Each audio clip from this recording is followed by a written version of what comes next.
Adding a script file is almost the same as adding a style sheet. However, unlike style sheets, we can load script files in the footer.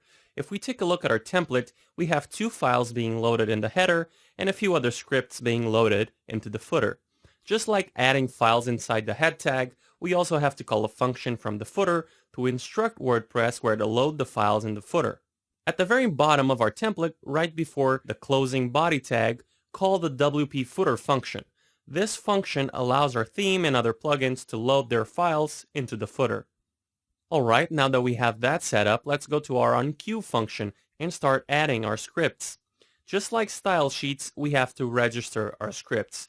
In the resources section of this lecture, I provide a link to the WP Register Script function.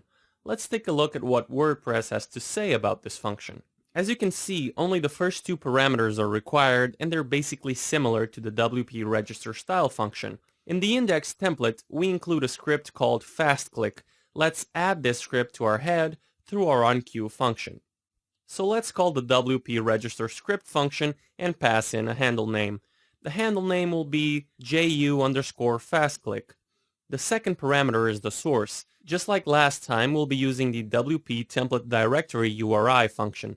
Lastly, just append the actual path relative to the themes directory, which is assets, vendor, fastclick, fastclick.js. The next step is to onQueue the script. The function that allows us to do this is the WP onQueue script function. All it needs is the handle name we registered in our script earlier. So let's call it and pass it the handle name. If we did everything right, we should be able to refresh our page and see it loaded onto the page without any errors. Great. Let's also register Modernizer and onQueue it. Make sure to remove these tags from the head tag as well. Now, in most cases, you always want to load your scripts in the footer to allow our content to be loaded before our scripts. So, how do we make our scripts load in the footer? Let's go back to the WordPress codex and take a look at the WP Register Script function again. You'll notice that the 5th parameter determines whether or not a script is loaded in the footer. By default, it doesn't. We have to pass in a true Boolean value so that we can load scripts in the footer. So let's take a look at our index template and let's load the Bootstrap file first. Bootstraps depends on jQuery, but we won't be registering jQuery, and I'll explain in a moment why. In our onQueue function, let's call the WP Register script. Like before, pass it in a handle name of ju_bootstrap. Don't worry about this conflicting with the style handle name. Style and script handle names are kept separate, so there won't be any conflicting issues. Let's pass in the source, assets, scripts, bootstrap.min.js. The third parameter is this script's dependencies. In some cases, your script will depend on the functionality of another script.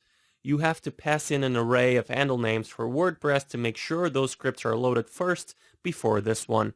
In our case, we don't have to worry about dependencies, so we'll just pass in an empty array. The fourth parameter is the version of the script. If you update your script frequently, this can be a useful parameter to set.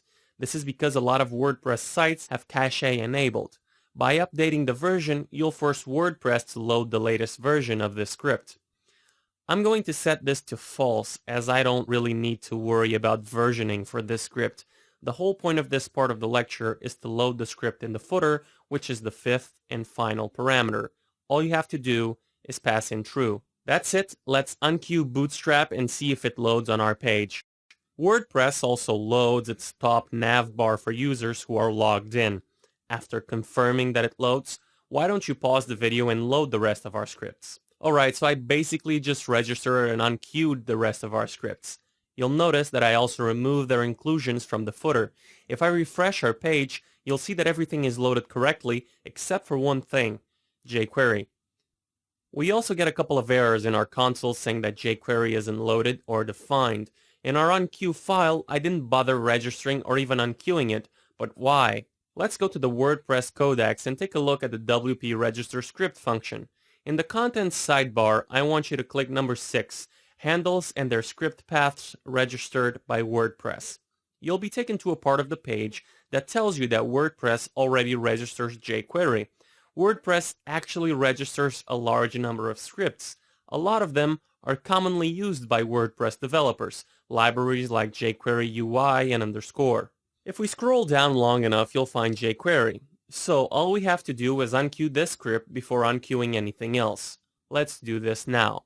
Refresh your page, and if you did everything right, then you should see any errors related to the jQuery are gone. Now, before I end this lecture, I want to say one very important thing. Never ever override WordPress's default scripts, including jQuery. There are some developers out there that like to include their own version of jQuery, which may seem great and all, but it's not really a good idea. You aren't the only developer using jQuery. If developers constantly use their own versions of scripts, this could break a client's site and cause hours of debugging. It's so much better to just use a jQuery version that's consistent throughout the site. So please don't try and override WordPress's jQuery.